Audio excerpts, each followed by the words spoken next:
कल ना हमने पीसीटी पढ़ा था। पीसीटी की फुल फॉर्म क्या है? Proximal convoluted tubule. पीसीटी के 3 काम हमने देखे थे, एक तो रीअब्जॉर्प्शन, एक सिक्रीशन और एक अब्जॉर्प्शन। रीअब्जॉर्प्शन किस किस का हो रहा था? लगभग सारे एसेंशियल न्यूट्रिएंट्स का, 70 to 80%, इलेक्ट्रोलाइट्स का और वाटर का, इनका तो रीअब्जॉर्प्शन हो रहा था। सिक्रीशन किस किस का हो रहा था? H पॉजिटिव, K पॉजिटिव और अमोनिया का। और अब्जॉर्प्शन किसका हो रहा था?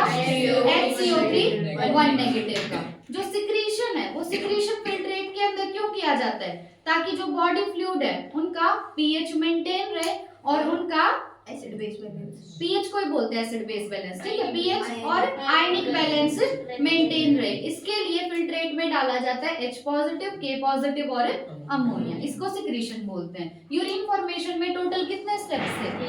3 स्टेप थे। पहला स्टेप क्या था? पहला ग्लोमेरुलर फिल्ट्रेशन या अल्ट्रा फिल्ट्रेशन, दूसरा रीअब्जॉर्प्शन और तीसरा था सिक्रीशन, ठीक है, तीसरा सिक्रीशन था। अब हम अलग अलग जो हमारे ट्यूब्यूल रीनल ट्यूब्यूल उनका फंक्शन देख रहे हैं। पीसीटी हो गया सबका। पीसीटी के बाद क्या आता है? Henle's loop. अब ये हेनलेज लूप सबसे ज्यादा कंफ्यूजन क्रिएट करता है। तो देखो हेनलेज लूप में हमने ये देखा था, इसका जो लिंब नीचे की तरफ जा रहा है वो होगा डिसेंडिंग लिंब और जो लिंब ऊपर की तरफ जा रहा है वो होगा असेंडिंग लिंब। तो हेनलेज लूप में 2 लिंब होते हैं, एक डिसेंडिंग लिंब और एक असेंडिंग लिंब। तो देखो reabsorption is minimum in its ascending limb. Henle's loop का जो असेंडिंग लिंब होता है उसके अंदर रीअब्जॉर्प्शन मिनिमम होता है, ठीक है। सबसे कम रीअब्जॉर्प्शन कहाँ होगा? हेनलेज लूप के असेंडिंग लिंब में। However, this region plays a significant role in the maintenance of high osmolarity of medullary interstitial fluid. Medullary interstitial fluid का मतलब क्या है? मेडुला रीजन कौन सा था? किडनी का इनर पार्ट है ना। तो मेडुला में जो फ्लूइड भरा हुआ है उसको क्या बोलेंगे? Medullary interstitial fluid. उस मेडुलरी इंटरस्टिशियल फ्लूइड की हमें ऑस्मोलैरिटी बना के रखनी है। ऑस्मोलैरिटी बनाने का मतलब क्या है कि वहां पे आयंस की कंसंट्रेशन और फ्लूइड की कंसंट्रेशन में बैलेंस होना चाहिए, ना आयन ज्यादा कम होने चाहिए और ना फ्लूइड ज्यादा कम होना चाहिए। तो मेडुला के अंदर जो फ्लूइड भरा है उस फ्लूइड को क्या बोल रहे हैं? Medullary interstitial fluid. उस फ्लूइड की ऑस्मोलैरिटी हमें करनी है मेंटेन। उसको मेंटेन करने में एक बहुत इंपॉर्टेंट रोल प्ले करता है ascending limb of loop of Henley. तो रीअब्जॉर्प्शन में इस असेंडिंग लिंब का रोल बहुत मिनिमम है ना, लेकिन मेडुलरी इंटरस्टिशियल फ्लूइड की ऑस्मोलैरिटी बनाने में इसका रोल बहुत सिग्निफिकेंट है, ठीक है। The descending limb of loop of Henle is permeable to water। बहुत इंपॉर्टेंट बात है, जो डिसेंडिंग लिंब है लूप ऑफ हेनले की वो वाटर के लिए तो क्या है? परमिएबल। वाटर के लिए परमिएबल है, मतलब वाटर को तो आने जाने देगी, लेकिन इम्परमिएबल है, लगभग इम्परमिएबल है इलेक्ट्रोलाइट्स के लिए, ठीक है। जो डिसेंडिंग लिंब है वो वाटर के लिए तो बिल्कुल परमिएबल है, लेकिन इलेक्ट्रोलाइट्स के लिए इम्परमिएबल है। This concentrates the filtrate as it moves down। इसकी वजह से क्या होता है कि जो फिल्ट्रेट जैसे जैसे हमारा नीचे आता है वो कंसंट्रेटेड होता जाता है। कंसंट्रेटेड होने का मतलब क्या है कि वाटर तो अंदर आ नहीं पा रहा है और आयंस के लिए ये क्या है, मतलब सॉरी वाटर के लिए परमिएबल है तो वाटर तो बाहर इससे जा सकता है, लेकिन इलेक्ट्रोलाइट्स के लिए क्या है? इम्परमिएबल। तो इलेक्ट्रोलाइट्स तो बाहर नहीं जा सकते। अब देखो तुम्हारे पास 2 ग्लास है पानी के, ठीक है। एक ग्लास में मैंने 1 चम्मच नमक डाला और एक ग्लास में मैंने 4 चम्मच नमक डाल दिया। तो तुम्हें क्या लग रहा है कंसंट्रेशन ज्यादा किसकी है? जिसमें 4 चम्मच नमक है। जो चीज जितनी गाढ़ी होती है उसको क्या बोलते हैं कि उसकी कंसंट्रेशन उतनी ज्यादा। जिसमें सॉल्यूट ज्यादा हो, आयंस ज्यादा हो, इलेक्ट्रोलाइट ज्यादा हो, उसको क्या बोलते हैं कि उसकी कंसंट्रेशन ज्यादा है। अब ये मान लो तुम्हारा descending limb of loop of Henley है, ठीक है। इससे पानी तो बाहर निकल रहा है और इसके अंदर आयन जो है वो आयन बाहर नहीं जा पा रहे, तो तुम्हें क्या लग रहा है इसकी कंसंट्रेशन ज्यादा होगी या कम? ज्यादा। क्यों? क्योंकि पानी तो निकलता जा रहा है और आयंस यही है, आयंस है या तो इसकी कंसंट्रेशन क्या होगी? ज्यादा। तो जो descending limb of loop of Henley water के लिए तो क्या है? परमिएबल, कि वाटर तो बाहर जा सकता है, पर आयंस के लिए क्या है? लगभग इम्परमिएबल, आयंस बाहर नहीं जा सकते। तो इसी वजह से जो हमारा ऊपर से ब्लड फिल्टर होके आ रहा है, जो हमारा जीएफआर आ रहा है, सॉरी वो जीएफआर क्या होगा? नीचे आते आते कंसंट्रेटेड होता रहेगा, क्योंकि पानी निकलता जा रहा है और आयंस यूके ही होगा। This concentrates the filtrate as it moves down. अब असेंडिंग लिम्ब की बात करते हैं। जो असेंडिंग लिम्ब है वो वाटर के लिए तो क्या है, इम्परमिएबल, वाटर के लिए इम्परमिएबल है, but allows transport of electrolytes actively और पैसिवली। लेकिन असेंडिंग लिम्ब से इलेक्ट्रोलाइट्स का ट्रांसपोर्ट हो सकता है या तो एक्टिव प्रोसेस से या पैसिव प्रोसेस से, ठीक है, उल्टे हैं दोनों। जो डिसेंडिंग लिम्ब है वहां पे तो फिल्ट्रेट को हमें कंसंट्रेटेड कराना है, कंसंट्रेटेड कराना है तो वाटर तो बाहर फेंकना है, वाटर बाहर फेंकना है तो वाटर के लिए तो वो होगी परमिएबल, पर इलेक्ट्रोलाइट्स के लिए होगी इम्परमिएबल। तो जब फिल्ट्रेट नीचे आ रहा था तो फिल्ट्रेट कंसंट्रेटेड होता जा रहा था, पर जब फिल्ट्रेट ऊपर जा रहा है तो वो डाइल्यूट होगा। क्या होगा, डाइल्यूट। क्यों होगा डाइल्यूट, क्योंकि अब वाटर के लिए ये होगी इम्परमिएबल और इलेक्ट्रोलाइट्स के लिए परमिएबल। इलेक्ट्रोलाइट्स सब बाहर निकलते रहेंगे और इलेक्ट्रोलाइट्स का ट्रांसपोर्ट या तो होगा एक्टिव प्रोसेस से या पैसिव प्रोसेस से। Therefore, as the concentrated filtrate pass upward, अब डिसेंडिंग लिम्ब में जो फिल्ट्रेट था वो तो कंसंट्रेटेड था ना, तो जैसे ही ये कंसंट्रेटेड फिल्ट्रेट ऊपर की तरफ जाएगा, असेंडिंग लिम्ब में जाएगा, ये क्या हो जाएगा, डाइल्यूट हो जाएगा। क्यों, क्योंकि जो इलेक्ट्रोलाइट है अब वो चले गए मेडुलरी फ्लूइड में। इलेक्ट्रोलाइट कहाँ पे चले गए, मेडुलरी फ्लूइड में चले गए, निकल के बाहर, और कौन से फ्लूइड में चले गए, मेडुलरी फ्लूइड में चले गए। देखो ये येलो वाला जो है ना, इसको ऑब्जर्व करना। ऊपर कौन सा पार्ट था, बॉमन्स कैप्सूल। बॉमन्स कैप्सूल के अंदर था ग्लोमेरुलस। यहाँ से हमारा ब्लड फिल्टर होके आया और इसको हमने बोला जीएफआर, यानी ग्लोमेरुलर फिल्ट्रेशन, है ना, ग्लोमेरुलर फिल्ट्रेट था। अब ये ग्लोमेरुलर फिल्ट्रेट हमारा पीसीटी में आया, पीसीटी में इस फिल्ट्रेट से रीअब्सॉर्ब कर लिया गया। ये जो पार्ट है यहाँ पे फिल्ट्रेट से क्या क्या निकाल लिया गया, ज्यादातर न्यूट्रिएंट्स, है ना, लगभग सारे न्यूट्रिएंट निकाल लिए, 70 to 80% इलेक्ट्रोलाइट्स निकाल लिया और वाटर निकाल लिया। और इस फिल्ट्रेट के अंदर पीसीटी ने डाला क्या क्या, H पॉजिटिव, K पॉजिटिव और अमोनिया। इस फिल्ट्रेट से पीसीटी ने अब्सॉर्ब क्या किया, HCO3 1 नेगेटिव। अब पीसीटी के बाद हमारा फिल्ट्रेट कहाँ पे आएगा, descending limb of loop of Henle. ये येलो वाला ऑब्जर्व करो, ये लिम्ब नीचे जा रही है ना, नीचे जा रही है, इसीलिए इसका नाम दिया डिसेंडिंग लिम्ब। क्या नाम दिया, डिसेंडिंग लिम्ब। और ये जो येलो कलर का यू शेप स्ट्रक्चर बन रहा है, ये क्या हमारा लूप ऑफ हैंडले, येलो, ये क्या है हमारा loop of Henle. Loop of Henle की ये वाली जो लिम्ब है, ये है descending limb of loop of Henle. ये जो लिम्ब है ये हमारी वाटर के लिए तो परमिएबल है, वाटर के लिए परमिएबल है, तो वाटर तो यहाँ से बाहर निकलता रहेगा, पर इलेक्ट्रोलाइट्स के लिए ये नहीं है, तो इलेक्ट्रोलाइट्स यहीं रहेंगे, इलेक्ट्रोलाइट्स कहीं नहीं जाएंगे। तो जैसे जैसे हमारा फिल्ट्रेट नीचे आ रहा है, पानी तो बाहर निकलता जा रहा है ना, तो जैसे जैसे नीचे आ रहा है फिल्ट्रेट का क्या हो रहा है, कंसंट्रेशन, है ना, कंसंट्रेटेड हो रहा है हमारा फिल्ट्रेट। अब यहाँ तक आया वो, इसके बाद ये हमारा फिल्ट्रेट जाएगा असेंडिंग लिम्ब में। असेंडिंग लिम्ब में गया तो असेंडिंग लिम्ब वाटर के लिए तो है इम्परमिएबल, वाटर के लिए इम्परमिएबल है, पर इलेक्ट्रोलाइट्स के लिए परमिएबल। अब इलेक्ट्रोलाइट्स बाहर निकलने लगे, इलेक्ट्रोलाइट्स बाहर निकलने लगे तो अब हमारा फिल्ट्रेट हो जाएगा डाइल्यूट। क्या हो जाएगा, डाइल्यूट। जिस भी चीज में, जैसे मैंने तुम्हें नमक और पानी का एग्जांपल दिया था, अब जहाँ पे नमक ज्यादा है और पानी कम है तो हम कहेंगे वो कम डाइल्यूटेड है, जहाँ पे पानी ज्यादा है तो हम कहेंगे वो ज्यादा डाइल्यूटेड है। ठीक है, अब यहाँ पे पानी की क्या, मतलब पानी तो आ जा पा नहीं रहा है, जो सोल्यूट थे हमारे पास, जो इलेक्ट्रोलाइट थे वो चले गए, है ना, क्योंकि ये परमिएबल इलेक्ट्रोलाइट्स के लिए, इलेक्ट्रोलाइट्स निकल गए तो फिल्ट्रेट अब हो गया यहाँ पे डाइल्यूट। कैसा हो गया फिल्ट्रेट, डाइल्यूट हो गया।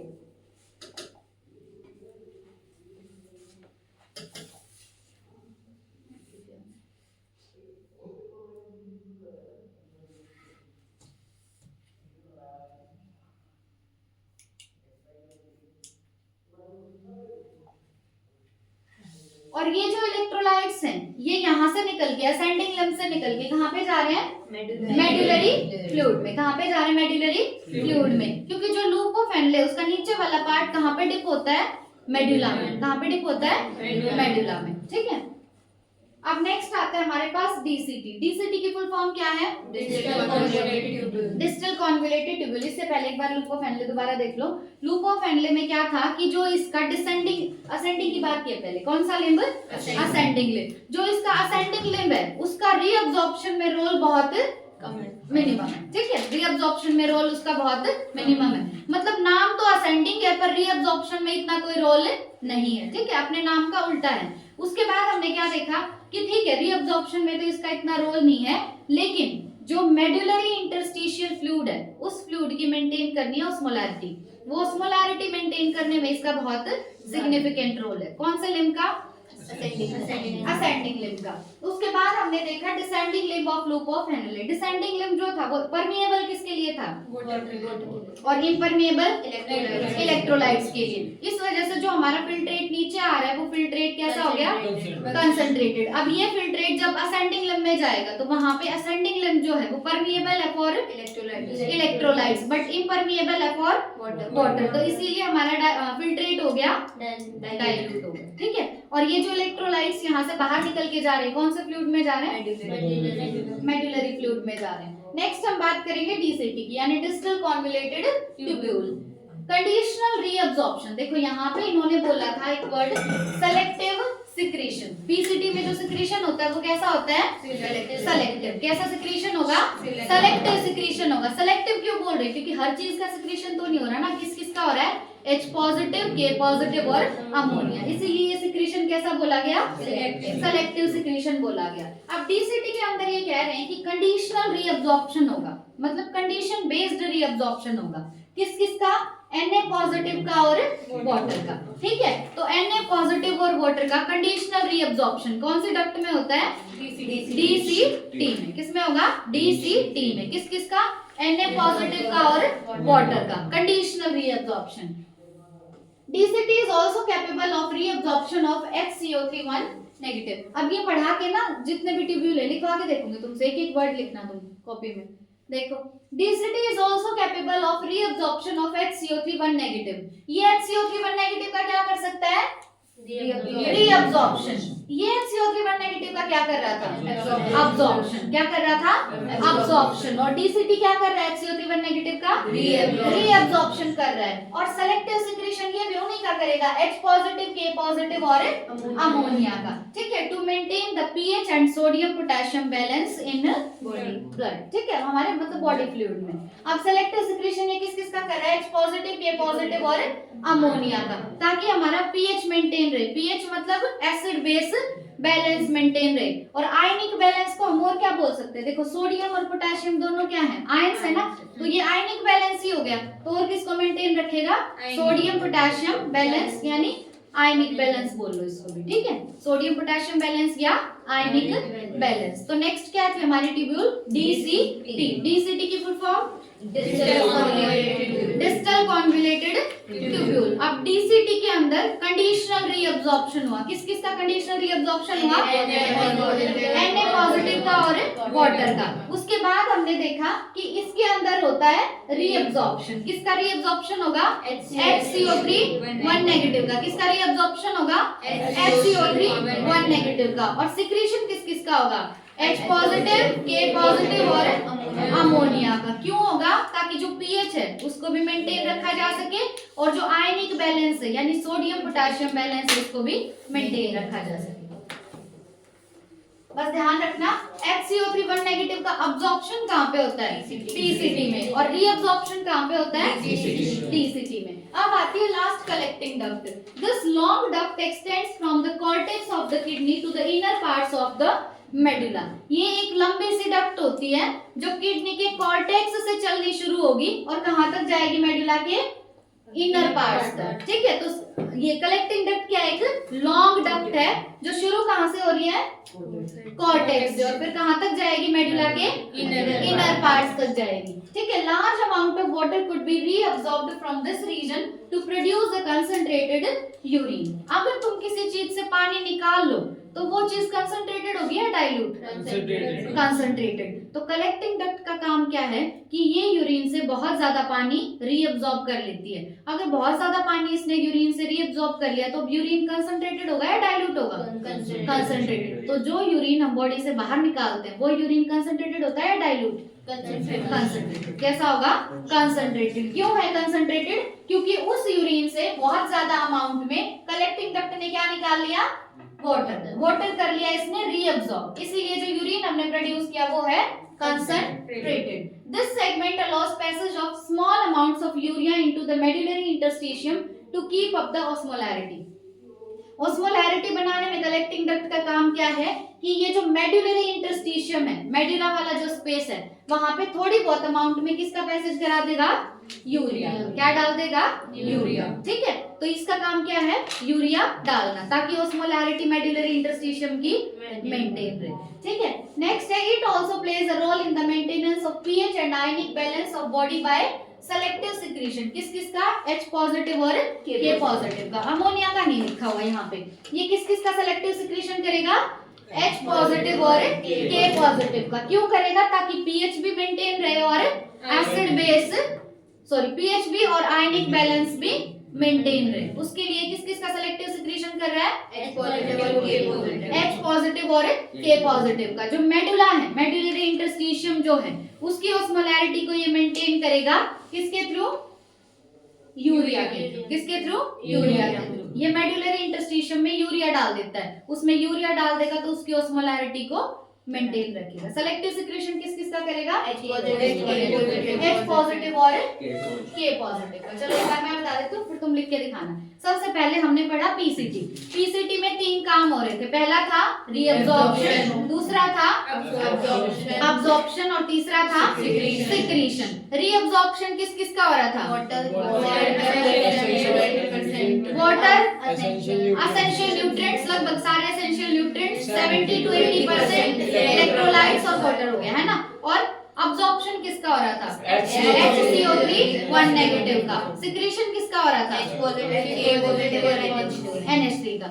जो इनका सिक्रीशन हो रहा है H positive K positive ammonia का, 2 काम के लिए होता है। एक तो पीएच मेंटेन करने के लिए और एक आयनिक बैलेंस बनाने के लिए। पीएच को तुम एक और नाम से जान सकते हो, एसिड बेस बैलेंस। ठीक है, अब पीसीटी के बाद था हमारे पास loop of Henle. Loop of Henle जो है उसका असेंडिंग लिम्ब देखना है। नाम बड़ा पर काम छोटा है ना। असेंडिंग लिम्ब जो है, असेंडिंग लिम्ब नाम तो असेंडिंग आ रहा है, लेकिन रीअब्जॉर्प्शन में इसका इतना कोई रोल नहीं है। लेकिन जो मेडुलरी इंटरस्टिशियल फ्लूइड है उसकी ऑस्मोलैरिटी बनाने में इसका बहुत सिग्निफिकेंट रोल है। उसके बाद हमने देखा डिसेंडिंग लिम्ब। डिसेंडिंग लिम्ब जो है it is permeable for water. Permeable है किसके लिए? वाटर के लिए। पर इम्परमिएबल है इलेक्ट्रोलाइट्स के लिए। मतलब इलेक्ट्रोलाइट्स को तो अपने अंदर ही रख लेगा पर पानी को बाहर फेंक देगा। अब पानी बाहर फेंक दिया तो फिल्ट्रेट कैसा होगा? कंसंट्रेटेड। अब ये कंसंट्रेटेड फिल्ट्रेट जाएगा असेंडिंग लिम्ब में। असेंडिंग लिम्ब क्या है? Permeable for electrolytes. तो ये इलेक्ट्रोलाइट्स को बाहर भेज देगा पर वाटर को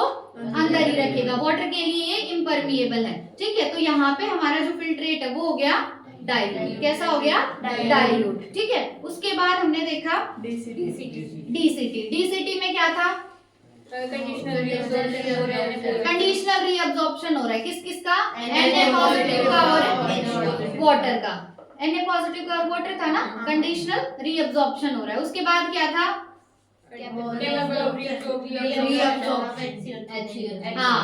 जो पीसीटी है वो अब्जॉर्प्शन कर रहा था किसका? HCO3 1 नेगेटिव का। पर डीसीटी कर रहा है रीअब्जॉर्प्शन किसका? HCO3 1 नेगेटिव का। उसके बाद ये भी करेगा सिक्रीशन किस किसका? H पॉजिटिव K पॉजिटिव और अमोनिया का। ठीक है, उसके बाद क्या था?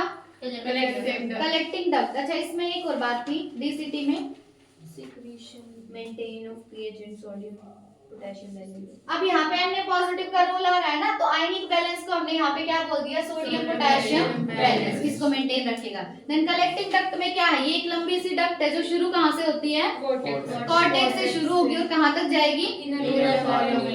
इनर मेडुला तक जाएगी। उसके बाद हमने देखा कि ये ऑस्मोलैरिटी मेंटेन करेगा मेडुलरी इंटरस्टिशियम की। किसके सिक्रीशन से? यूरिया।